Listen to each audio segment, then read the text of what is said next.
Jamal Carter arrived 30 minutes before opening, like always.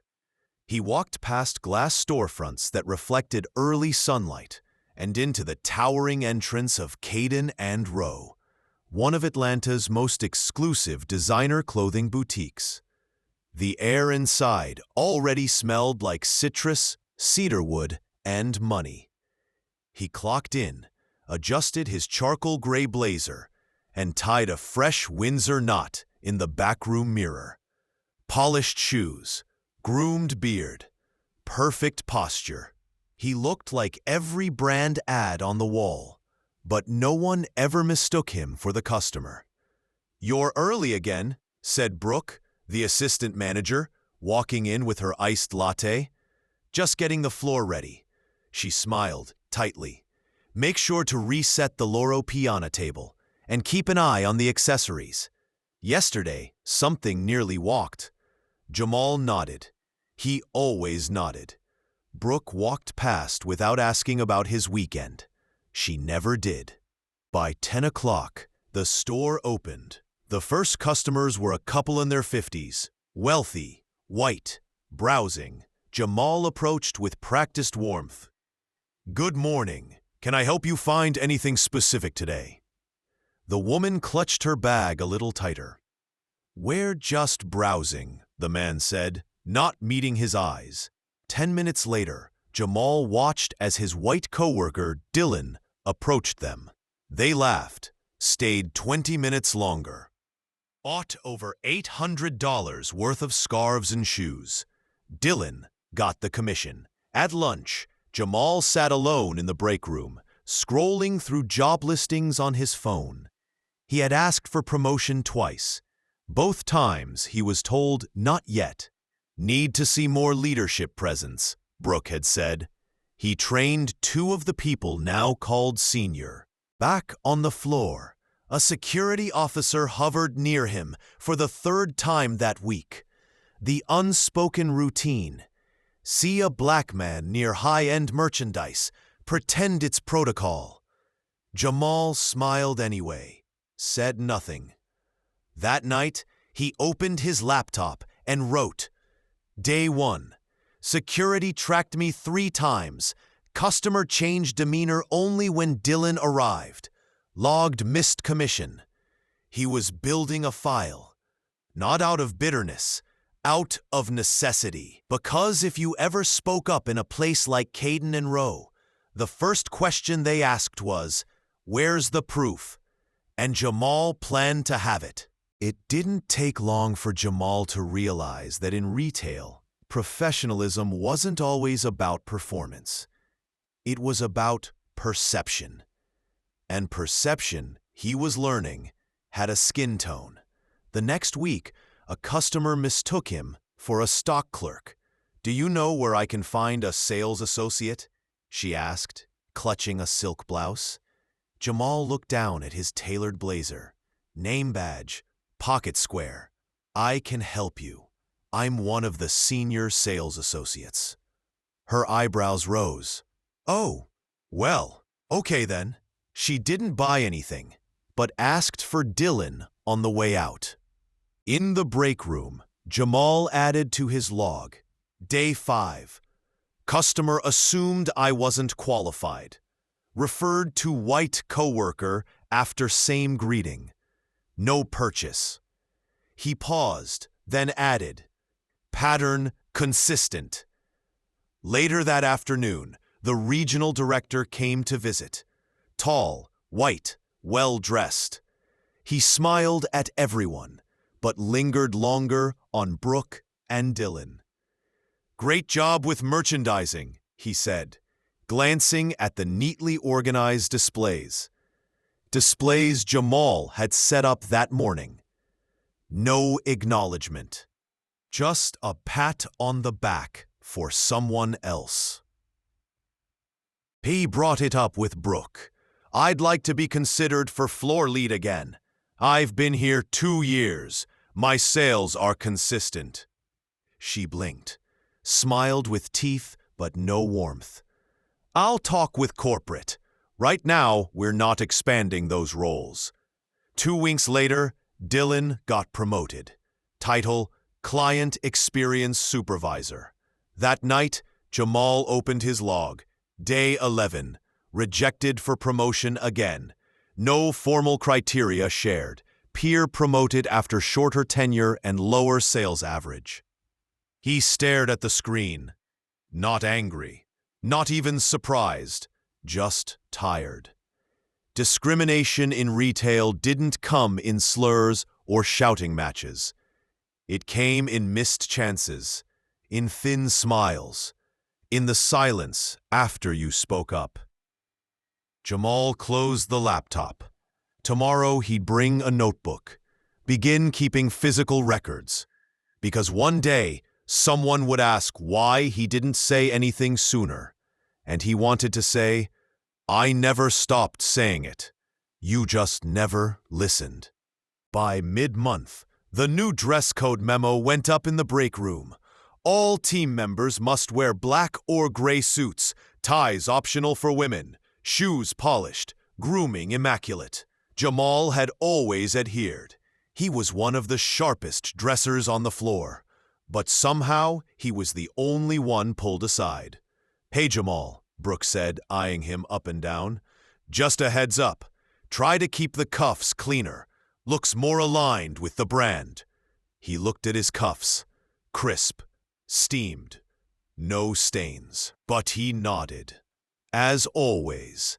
The next day he noticed Dylan wearing brown loafers, strictly off-code. Nothing was said. He longed it. Day 17. Dress code selectively enforced. Only black employee given verbal correction. After closing, he stayed behind to fold shirts in the back. One of the new hires, Maya, leaned against a shelf. "You ever feel like we're wearing the uniform just to be tolerated?" Jamal looked at her, young, black, sharp. Not tolerated, controlled. She nodded. "Feels like every shift is an audition. And the script changes without notice." That weekend, a high-profile client walked in. Celebrity adjacent. Loud, demanding. He pointed at Jamal. "You, bring me the newest Raf Simons. You know who that is, right?" Jamal smiled. "Yes, sir. I'm familiar." The man laughed. "Didn't know y'all knew Couture." He walked off before Jamal could respond. Brooke, standing nearby, said nothing, just smirked like it was harmless. That night, day 19. Client made racially charged comment. No intervention by manager. Normalized. He added a new column to his log. Witnesses. Not to hold them accountable. To protect himself. Because the more he documented, the more invisible it all became. He began printing copies, storing them in a folder at home. Each sheet told a story no one wanted to read. Each line a smile he forced, a promotion denied, a question never answered, a line stepped over, but never drawn. Retail, he thought, was a stage. But for some, it was also a test, not of skill, of endurance. The next shift began like any other. Soft jazz, spotless counters, the scent of bergamot piped through hidden vents. Jamal stepped onto the floor, folder in hand, and nodded to the morning team. Brooke gave him a once-over. "Let's focus on VIP retention today. You're assigned to walk-ins." He raised an eyebrow. "I've worked with half the VIP list personally." "Just following the rotation," she replied. But he knew better, because the rotation always rotated away from him. At lunch, he checked the store system. The VIP assignments had gone to Dylan and Aaron. He scrolled through past interactions. Out of the last 15 high-tier clients, Jamal had been assigned exactly 2, despite having the highest customer retention rating in the store. He added it to his log. Day 25. excluded from high-value client list. Pattern inconsistent with prior performance. He cross-referenced sales data. The bias was becoming a graph. That afternoon, a client came in unannounced. Mrs. Lowell, regular, always asked for Jamal. "I'm so glad you're here," she beamed. "You know exactly what I like." They walked through the racks together. She left with $3,200 in purchases. Brooke intercepted the commission credit. "She wasn't officially assigned to you," she said. "Technically, it falls under Erin's list." He stared. "She asked for me by name." Brooke shrugged. But she was already linked to Erin in the CRM. That night, Jamal updated the file. Day 26. Commission diverted despite client request. Confirmed pattern of reallocation. He printed the log, signed the bottom, filed it with the rest. Maya found him during stock take. "I heard what happened. That was your sale. Not the first. You gonna let it slide?" Jamal smiled faintly. "I'm not letting anything slide. I'm letting it stack." The next morning, HR sent a survey. "How would you rate your satisfaction with workplace equity?" Jamal stared at the screen, then typed, "How do you measure equity when the rule book is invisible and the referees are quiet?" He didn't submit it. Not yet. Instead, he saved a screenshot, logged the date, folded the memory. Because one day, someone would ask, and Jamal would be ready. It was a Thursday when the call came over the intercom. "Jamal Carter to the manager's office, please." He glanced at Maya, who raised an eyebrow. "You good?" "We'll see," he said. Brooke sat behind the desk with the loss prevention officer. Not the usual security guard.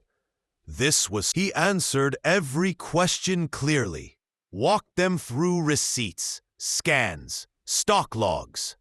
When it ended, they thanked him. He walked out calm, collected, but his chest burned. He opened his log, day 30, subjected to loss prevention interview.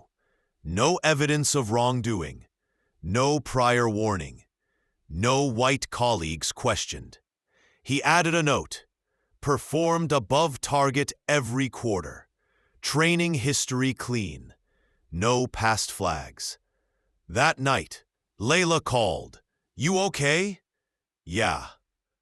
"Just tired of pretending it's not what it is." "Then stop pretending. Start building." "Building what?" "A record that can't be ignored." Friday morning, a new policy memo went up. All employees now required to log sales interactions in a centralized system. Jamal had been doing that privately for weeks. He skimmed the policy. No safeguards for misattributed sales. No visibility into edits. He printed a copy anyway, added it to the folder. After closing, he stayed late, checked the CRM logs, found 2 entries changed. Clients he worked with, now marked under someone else. He screenshotted the history, time-stamped, printed. Later, he spoke with Maya. "If you ever need someone to verify," she said, "I've seen it too. I'll write something." "Not yet," he said, "but soon." She tilted her head. "Why wait?" Jamal looked down at his hands. Steady, tired, ready. "Because when I say it, I want it to be undeniable." The complaint came in on a Monday. Brooke called Jamal into the office just after noon. Her tone was measured, professional, cold. "We received feedback from a client who said you were dismissive during their visit yesterday." Jamal blinked. "Dismissive? Who?" "They chose to remain anonymous." He exhaled slowly. I greeted every client, assisted 3 personally, closed 2 sales. Brooke nodded, as if that somehow proved her point. I'm sure it was just a misunderstanding. Maya caught him in the break room. Again, he nodded. That's 3 now in 2 months. All anonymous, all after top sales days. It's retaliation. It's strategy, he corrected. Retaliation would mean they're angry.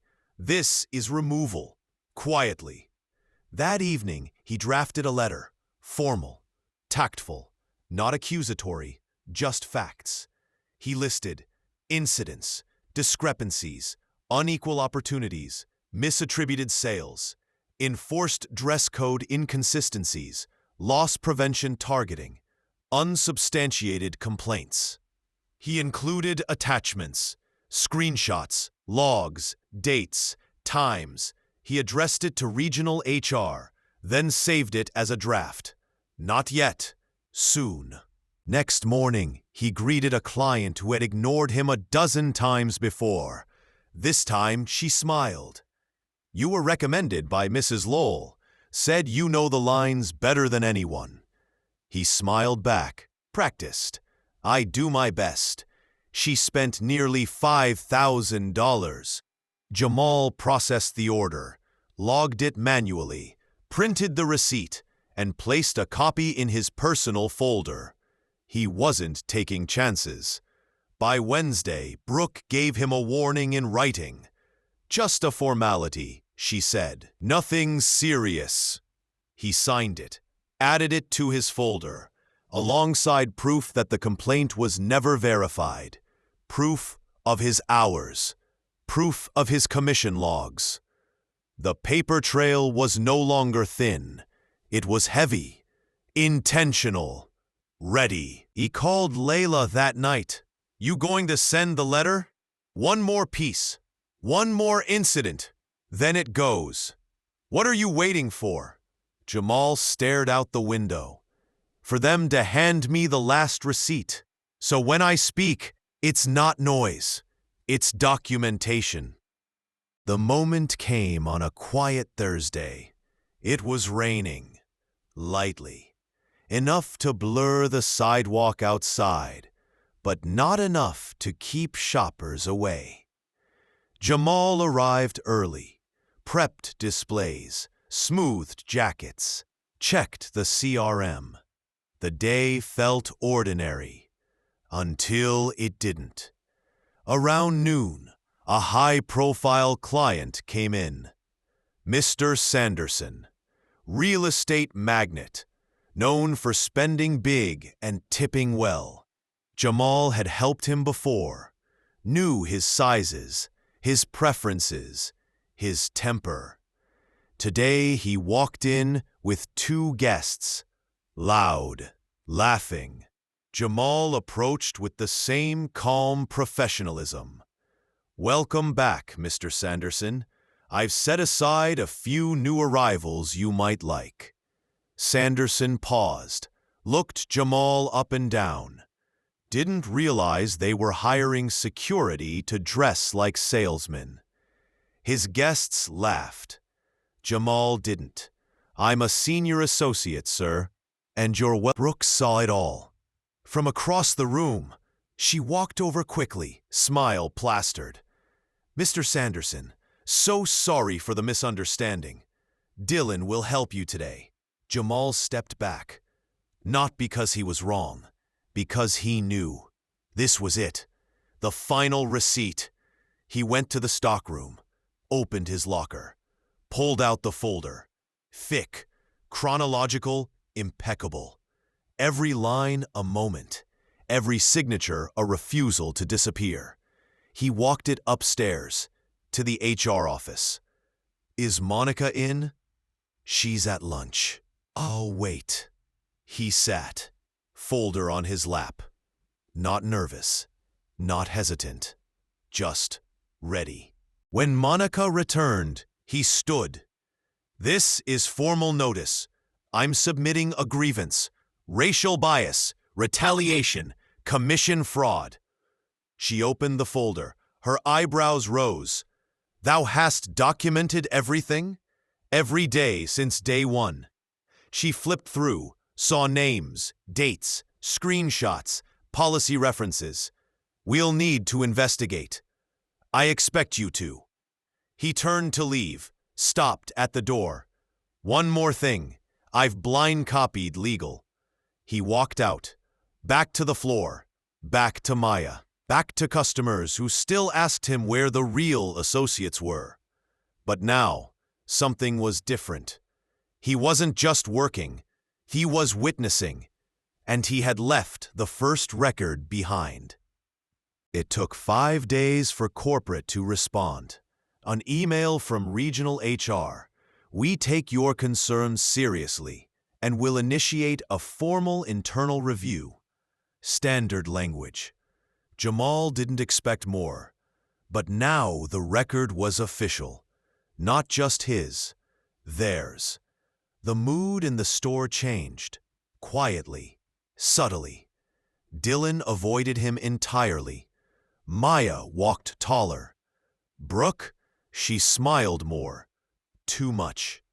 2 days later, Monica from HR asked for a second meeting. "We've started interviewing other staff, reviewing transaction records, looking at your file." She paused. "I'll be honest, Mr. Carter. This is substantial." He nodded. "I didn't build it to convince you. I built it so no one could ignore it." They asked if he wanted to take paid time off during the investigation.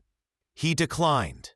"If they're going to watch me, let them watch me work." The next client that asked for a manager to override his recommendations, he calmly handed them Brooke's card. The next misattributed sale, he had timestamps ready before it hit the CRM. Every shift was a case study now, and HR was learning to read. By the second week of the review, Jamal got a call from someone he hadn't spoken to in months. Mr. Franks, a former manager who left quietly last year. "I heard what you did," Franks said. "Wish I'd documented half of what I saw." "Why didn't you?" "I didn't think anyone would read it. They only read it when it's written well enough to scare them." Back on the floor, clients started to notice. Jamal was more precise, more assertive, less accommodating. Not rude, just done shrinking. One longtime customer pulled him aside. "Something's different." "I'm done performing." The client chuckled. "Still the best in here, just finally walking like it." That night, Jamal opened his original log, flipped to the first page, read the entry. "Day 1. Security tracked me 3 times." He added a note under it. "Day 41. Security holds the door open now. Not because they changed, but because they knew the story was being told. And no one wants to be the villain in writing, especially when the writing is clear and the receipts are time-stamped." By the 3rd week of the investigation, the walls of Caden and Rowe began to show stress fractures. Emails started arriving from upper management, new trainings, revised commission tracking protocols, a diversity audit. Brooke was suddenly out on leave. Dylan rotated to another location. Officially, no reason given. Unofficially, everyone knew. Monica from HR called Jamal into her office. "We completed our internal review." She slid a folder across the desk. "We found consistent discrepancies in your client attributions. Multiple instances of misfiled commissions. Witness reports confirming differential treatment." Jamal said nothing. She continued. "You were passed over for promotions without documented justification. We've also noted 3 instances where customer complaints were filed against you with no formal record or follow-up." He opened the folder. It looked a lot like his own, only now It had their letterhead. "What happens next?" he asked. Monica exhaled. "We're issuing a formal acknowledgement. We're also offering retroactive commission and back pay for the period in question." She paused. "And we'd like to offer you the position of floor lead, effective immediately." Jamal leaned back in the chair, not surprised, just calculating. "What about a written statement?" "It would be internal. I want it filed, not as a report, as part of the training documentation." "Make it part of the onboarding." Monica blinked, then nodded. "We can do that." That night, Maya found him at the stock table. "So it's done?" "Almost. You taking the promotion?" "Yes, and I'm staying." She smiled. "You sure?" "I built the record. I should get to rewrite the rules too." The next morning, Jamal walked the floor with a new badge on his chest. Lead. Clients looked twice. Some nodded. Others flinched. He greeted them the same. Polished, calm, unbending. At lunch, he opened his folder one last time, scanned the final page, wrote. Day 50. 6 months later, the store had changed, subtly, not perfectly, but undeniably. There were new policies on bias response, transparent commission tracking. Client complaint protocols now required review by 2 managers, and the center of it all, Jamal, still working the floor, still sharper than anyone, but no longer quiet, no longer waiting.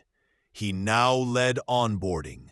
New hires sat in a back room as he went over scripts, merchandise, and unofficially, the truth. This job rewards polish. But never confuse polish with peace. Keep records, trust your instincts, and know that if something doesn't feel right, you're probably not imagining it. One trainee raised her hand. "How do you know when it's time to say something?" Jamal smiled. "The moment you start shrinking to fit the space." Maya had been promoted to assistant floor lead. She ran operations with precision and grace. On her desk sat a framed quote, "Let it stack, then let it speak." She credited Jamal for that. He credited survival. Clients still came in with biases. Some looked past him. Some walked out. But others noticed, saw how he ran the store, saw how others looked to him, and a few, just a few, apologized for past comments. He never gloated, just nodded, because sometimes victory isn't applause, it's presence. The regional manager visited that fall. Watched Jamal de-escalate a tense moment with a client. Pulled him aside after. "You ever think about corporate training?" Jamal chuckled. "Only if they're ready to be trained." At home, he kept the folder, now thinner. The papers had been scanned, the data anonymized and used in regional reform workshops. He'd written an op-ed for a retail industry journal. Title, "The Hidden Costs Behind the Counter. What Your Store Manual Doesn't Say." He ended it with one sentence. "If your workplace only sees value when you smile, then it doesn't see you at all." On his last shift of the year, he stood by the window, watching a new hire greet a difficult client. They handled it